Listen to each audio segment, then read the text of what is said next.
ठंडी के मौसम बा। आई ठंडी में औरतिया कहती है कैसे अपना सैया जैसे कैसे कहती है कि अरे सैया जाड़ा में अरे हई गमना करही तीरा जाई लेखा काम सैया जाड़ा में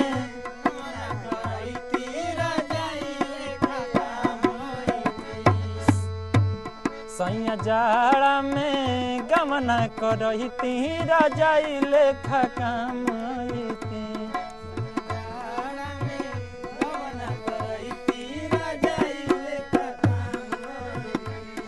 और की रजाई लेखा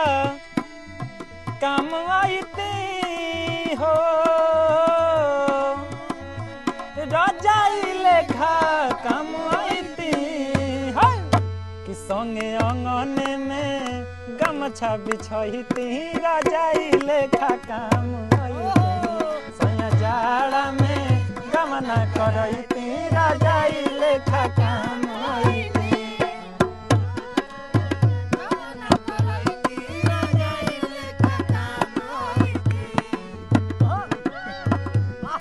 बस बस बस है हट रे हट